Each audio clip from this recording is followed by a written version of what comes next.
Hello everybody, आज हम बात करेंगे डायबिटीज़ के बारे में। ऑब्वियसली मैं एक कार्डियोलॉजिस्ट हूँ, तो diabetes is not my routine topic. Diabetes के बारे में ज़्यादातर एंडोक्राइनोलॉजिस्ट या फिजिशियन लोग ज़्यादा बात करते हैं। पर बीइंग अ कार्डियोलॉजिस्ट, डायबिटीज़ एक ऐसा चीज़ है जो हमें डे टू डे लाइफ में काफ़ी इफेक्ट करता है। हमारे ऑलमोस्ट 30 to 40% कार्डियक पेशेंट जो हमारे पास हार्ट अटैक लेके आते हैं उनको डायबिटीज़ होता है। तो इसलिए डायबिटीज़ के बारे में हम कार्डियक पर्सपेक्टिव्स के साथ बात करेंगे। हार्ट रिलेटेड जो इश्यूज़ डायबिटीज़ में होते हैं उस बारे में हम बात करेंगे, हार्ट को किस तरह से वो इफेक्ट करता है। अदरवाइज डायबिटिक एक बहुत बड़ा टॉपिक है। हम कार्डियोवैस्कुलर प्रॉब्लम्स या इश्यूज़ रिलेटेड टू डायबिटीज़ पर बात करेंगे। डायबिटीज़ के सिम्टम्स ज़्यादातर इस बारे में हमने बात, ये डायग्राम आपको दिख रहा है, इसमें भूख ज़्यादा लगना, नींद ज़्यादा आना, पेशाब ज़्यादा होना, इस तरह के सिम्टम्स ज़्यादा होते हैं। यूजुअली डायबिटीज़ दो तरह की होती है, एक टाइप 1 और एक टाइप 2।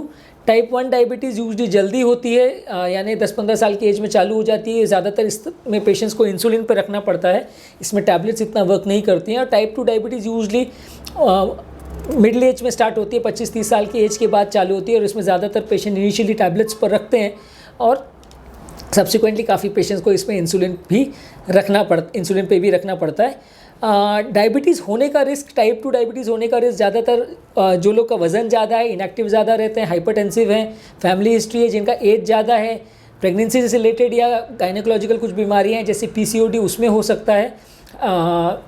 इस तरह के पेशेंट्स में डायबिटीज़ होने का चांस रेगुलर लोगों से थोड़ा ज़्यादा आता है। इसको हम रिस्क फैक्टर्स फॉर डायबिटीज़ कहते हैं। डायबिटीज़ ऑलमोस्ट बॉडी के सारे ऑर्गन्स को अफेक्ट करता है। इसमें मेनली हार्ट, ब्रेन और किडनी को सबसे ज़्यादा अफेक्ट करता है, ये आप डायग्राम्स में देख रहे हैं। डायबिटीज़ से ऑलमोस्ट सब सिस्टम में मल्टीपल तरह के इफेक्ट्स होते हैं, और जब बहुत साल की डायबिटीज़ हो जाती है तो ऑलमोस्ट कोई भी सिस्टम इससे अछूता नहीं रहता है। हालांकि हार्ट, ब्रेन, किडनी और आँख, ये 4 सिस्टम में सबसे ज़्यादा इफेक्ट होता है। हर व्यक्ति में हर सिस्टम का सेम अमाउंट ऑफ डैमेज होगा ऐसा ज़रूरी नहीं है, किसी में कम, किसी में ज़्यादा इफ़ेक्ट भी आ सकता है। हर व्यक्ति में किसी में कोई सिस्टम ज़्यादा डैमेज हो, किसी में कोई सिस्टम कम डैमेज हो, ऐसा हो सकता है। तो इसलिए ये प्रोपोर्शनल नहीं रहता, डिसप्रोपोर्शनेट डैमेज एक पर्टिकुलर ऑर्गन को हो सकता है। डायबिटीज़ के कॉम्प्लिकेशंस को हम दो तरह से डिवाइड करते हैं, मैक्रोवैस्कुलर कॉम्प्लिकेशन यानी बड़ी नलियों के कॉम्प्लिकेशन, और माइक्रोवैस्कुलर कॉम्प्लिकेशन। बड़ी नलियों से कॉम्प्लिकेशन जैसे हार्ट का है, ब्रेन से रिलेटेड प्रॉब्लम्स हैं, या पेरिफेरल नलियों में जो प्रॉब्लम्स आ रही हैं, ब्लॉकेजेस आ रहे हैं, वो बड़ी नलियों का प्रॉब्लम है।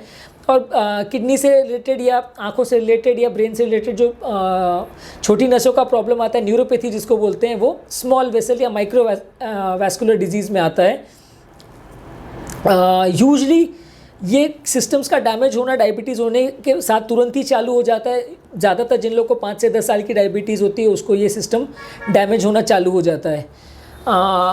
डायबिटिक न्यूरोपैथी के साथ काफ़ी हमारे कार्डियक पेशेंट्स आते हैं जिनको हाथ पाँव में दर्द या झुनझुनी के सिम्टम्स या पैरेस्थीसियाज होते हैं। ये काफ़ी कॉमन है और काफ़ी इजीली ट्रीटेबल है। इस तरह के पेशेंट को थोड़ा बहुत न्यूरल विटामिन या मेडिसिन देने से काफ़ी इनको रिलीफ मिल जाता है। समहाउ हमने ऐसा देखा है कि पोस्ट प्लास्टिक पेशेंट्स को इस तरह के सिम्टम्स काफ़ी ज़्यादा होते हैं। May be sugar levels fluctuate करते हैं या हार्ट की मेडिसिन से थोड़ा न्यूरोपैथिक सिम्टम्स पे इफेक्ट पड़ता है, पर समहाउ पोस्ट प्लास्टिक पेशेंट्स में ये न्यूरोपैथिक पेन और पैरेस्थीसिया लेके बहुत ज़्यादा पेशेंट्स आते हैं जिनको पहले इस तरह के सिम्टम्स नहीं रहे होते हैं। अब हम बात करेंगे डायबिटीज़ की डायग्नोसिस से रिलेटेड इश्यूज़। हम डायबिटीज़ को डायग्नोस करने के लिए ब्लड शुगर लेवल्स करते हैं। ब्लड शुगर लेवल्स आइडियली 100 से 150 के बीच में मेंटेन रहना चाहिए, जिसमें फास्टिंग ब्लड शुगर अराउंड 100 और खाने के बाद वाला ब्लड शुगर अराउंड 130 to 150 के बीच में मेंटेन रहना चाहिए। अगर किसी का ब्लड शुगर फास्टिंग में 125 से ज़्यादा है और खाने के बाद का शुगर 200 से ज़्यादा है तो उनको डायबिटीज़ डायग्नोस किया जा सकता है। मल्टीपल सैंपल्स में अगर ये कंफर्म होती है फाइंडिंग तो उनको डायबिटीज़ का ट्रीटमेंट स्टार्ट कर सकते हैं। इसके अलावा एक और टेस्ट है जिसको HbA1c बोलते हैं। उसमें 3 महीने का ब्लड शुगर का एवरेज लेवल्स आता है। इसको हर 3 महीने पर किया जा सकता है रिपीट। अगर ये वैल्यू 7 से नीचे है तो पेशेंट 7 से नीचे तो रिलेटिवली नॉन डायबिटिक माना जाता है, पर अगर 7 से ज़्यादा है रेगुलर ब्लड शुगर वैल्यूज़ तो उसे डायबिटिक कैटेगरी में गिना जाता है और उसमें ट्रीटमेंट दिया जाता है। ट्रीटमेंट के बाद भी हम blood sugar levels around 6 to 7 के बीच में मेंटेन करते हैं। 6 से ज़्यादा नीचे मेंटेन करने में पेशेंट को नुकसान होता है और 7 से ज़्यादा मेंटेन करने पे भी पेशेंट को नुकसान होता है। डायबिटिक पेशेंट में किडनी के पैरामीटर्स, आंखों की जांच और कोलेस्ट्रॉल लेवल्स आप साल में 1 से 2 बार करें तो भी चलेगा। इसमें किडनी के लिए हम यूरिया क्रिएटिनिन और ब्लड के लेवल पैरामीटर्स कराते हैं, यूरिन का टेस्ट करते हैं, कोलेस्ट्रॉल लेवल जानने के लिए हम लिपिड प्रोफाइल करवाते हैं पेशेंट का, और आंखों के लिए हम आंखों के डॉक्टर से उसका फंडस एग्जामिनेशन पेशेंट का करवाते हैं।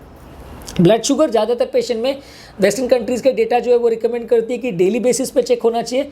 अपने आप इतना पॉसिबल नहीं है तो एटलीस्ट हफ्ते में 2-3 बार चेक होना चाहिए। बाकी जो किडनी और लिपिड के प्रोफाइल्स हैं वो यूजली साल में 2 बार भी अगर चेक हो गया तो इट इज़ यूजली सफिशेंट।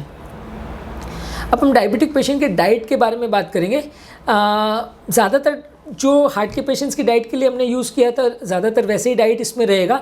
ज़्यादातर पेशेंट को कार्बोहाइड्रेट्स कम करना है, प्रोटीन ज़्यादा खाना है, अपना वेट को कंट्रोल करना है। बहुत ज़्यादा फ्रूट्स खाना भी हार्ट पेशेंट्स के लिए, डायबिटिक पेशेंट्स के लिए अच्छा नहीं है, क्योंकि उसमें कार्बोहाइड्रेट कंटेंट थोड़ा ज़्यादा होता है। और वेट लॉस करने के लिए ज़्यादातर पेशेंट्स को अगर वज़न ज़्यादा है तो कंट्रोल करना चाहिए, क्योंकि ज़्यादा वेट वाले पेशेंट में बॉडी में इंसुलिन रेजिस्टेंस डेवलप हो जाता है, इसलिए डायबिटीज़ को कंट्रोल करना ज़्यादा मुश्किल होता है। ज़्यादातर डायबिटीज पेशेंट्स के लिए नमक कम लेना है, फ्रूट्स वेजिटेबल्स थोड़ा ज़्यादा लेना है, शुगर को कट करना है, स्नैक्स और अल्कोहल को कम करना है, डाइट को डिवाइडेड वे में लेना है। ज़्यादातर डायबिटीज़ एप्पल, गुआवा और पोमेग्रेनेट ये फ्रूट ले सकते हैं, जबकि बनाना, डेट, ग्रेप्स, वाटरमेलन, ऑरेंजेस ये जो फ्रूट्स हैं ये हार्ट के पेशेंट्स में, डायबिटिक के पेशेंट्स में थोड़ा सा शुगर लेवल्स को कंट्रोल करने में प्रॉब्लम करते हैं, इसलिए इनको थोड़ा अवॉइड करना चाहिए डायबिटिक पेशेंट्स को। अब हम दवाइयों के बारे में बात करेंगे। यूजुअली डायबिटिक पेशेंट्स में सारी दवाइयाँ जो शुगर कंट्रोल करती है वो सेम बेनिफिट नहीं करती हैं। कुछ दवाइयाँ हैं जैसे कि मेटफॉर्मिन है, वो माइक्रोवास्कुलर कॉम्प्लिकेशंस को कम करती हैं। थाइजोलिन डायोन्स है, वो हार्ट में कभी कभार नुकसान करती है, वो फ्लूइड लेवल्स को बढ़ाती है।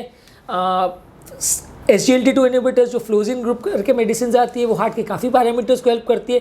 तो इसलिए हर दवा जो शुगर लेवल कम कर रही है वो इक्वली बेनिफिशियल ऐसा ज़रूरी नहीं है। सल्फोनाइल यूरिया मेडिसिन है वो हार्ट के जो हार्ट अटैक के रिस्पॉन्स में इस्केमिक प्री कंडीशनिंग होता है उसको अफेक्ट करती है। तो इसलिए आप कौन सी ग्रुप की मेडिसिन ले रहे हो वो भी काफ़ी ज़रूरी है मॉनिटर करना, रादर देन सिर्फ शुगर लेवल्स को कंट्रोल करना।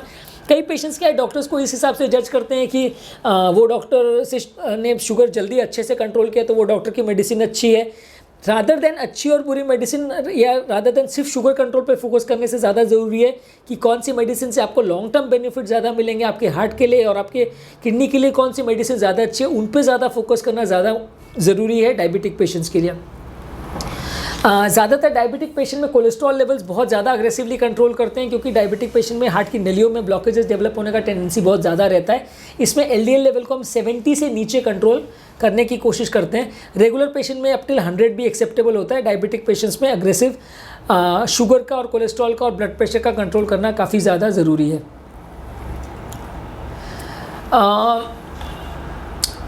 कुछ डायबिटिक मेडिसिन से पेशेंट का वेट बढ़ सकता है, कुछ मेडिसिन से कम हो सकता है। अगर आपको सिग्निफिकेंट वेट लॉस या वेट गेन की प्रॉब्लम्स आ रही है तो आपके डॉक्टर के साथ आप डिस्कस कर सकते हैं।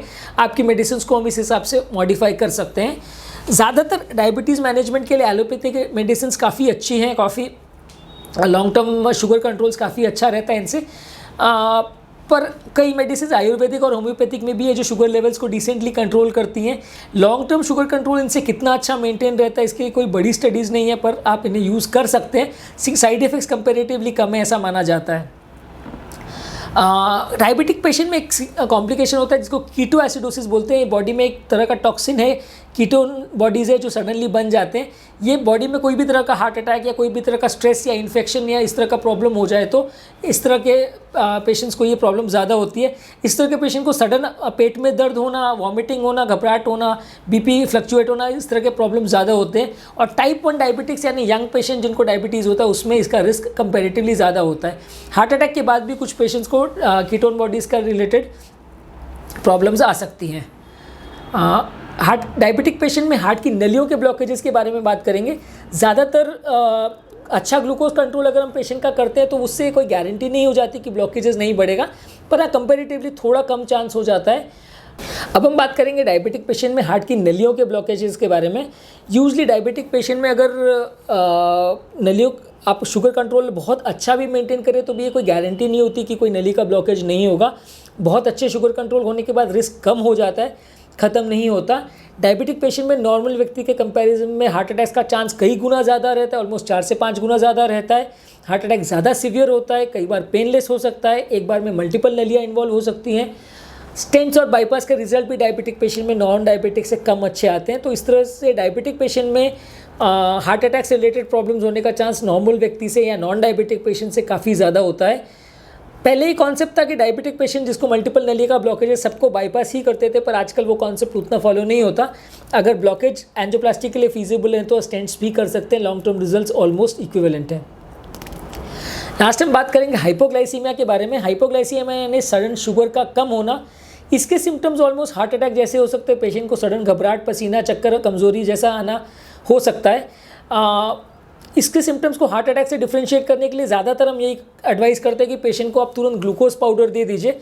हम ग्लूकोज पाउडर इसलिए रिकमेंड करते हैं कि उसका असर सबसे जल्दी आता है। चॉकलेट्स या बिस्किट्स या शुगर जो आप पेशेंट को देते हैं उसका इफेक्ट थोड़ा कॉम्प्लेक्स कार्बोहाइड्रेट होते हैं, इसलिए उसका इफेक्ट थोड़ा लेट आता है। तो इसलिए पेशेंट को तुरंत पानी में घोल के ग्लूकोज पाउडर दे दीजिए। अगर सिम्टम्स में रिस्पॉन्स तुरंत आ जाता है ग्लूकोज देते ही, तो इसका मतलब वो हाइपोग्लाइसीमिया रिलेटेड था और पेशेंट को तुरंत रिकवरी हो जाती है। फिर भी अगर बहुत ज़्यादा सिम्टम्स हो रहे हैं और साथ में अगर छाती का दर्द भी हो रहा है, घबराहट, पसीना डिस्प्रोपोर्शनेट है और शुगर के बाद रिस्पॉन्ड नहीं कर रहा है, तो तुरंत एक ईसीजी कराइए, क्योंकि ऐसे पेशेंट को हार्ट अटैक होने का चांस भी नॉर्मल से काफ़ी ज़्यादा रहता है। कई पेशेंट जिनका ब्लड शुगर लेवल्स पहले से कंट्रोल भी था उनको भी सडनली हाइपोग्लाइसीमिया हो सकता है, क्योंकि कई बार हमारा खाना पीना दिन भर में वेरी करता है, शुगर लेवल्स दिन भर में फ्लक्चुएट करते हैं। तो सडनली नॉर्मल व्यक्ति को भी जिनका पहले से शुगर लेवल कंट्रोल चल रहा था फिर भी हाइपोग्लाइसीमिया हो सकता है। हाइपोग्लाइसीमिया के लिए इतना ज़्यादा टेंशन लेने की ज़रूरत नहीं है। ज़्यादातर स्टडीज़ ये शो करती है कि अगर महीने में 1 या 2 बार हाइपोग्लाइसीमिया हो भी रहा है तो इतना कोई डेंजरस इशू नहीं है। उसके लिए ना आपको अपनी दवाइयाँ पूरी बदलने की ज़रूरत है, ना दवाई पूरी बंद करने की ज़रूरत है, और ना ही डॉक्टर बदलने की ज़रूरत है। लोग इसमें भी डॉक्टर को जज करना चालू कर देते हैं कि उसके दवा से रिएक्शन हो गया इसलिए हमारा शुगर बहुत कम हो गया।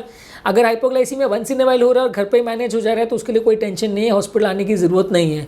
पर हाँ, इसको बहुत ज़्यादा देर तक परसिस्ट करने को मत दीजिए, नहीं तो शुगर अगर बहुत देर तक अगर लो रहा तो पेशेंट को दिक्कत हो सकती है, जान का खतरा भी हो सकता है, पेशेंट कोमाटोज भी हो सकता है, कोमा में भी जा सकता है। तो इसलिए थोड़ा सा जल्दी इसको कंट्रोल करना ज़रूरी है, मेडिकल इमरजेंसी इसको माना जाता है।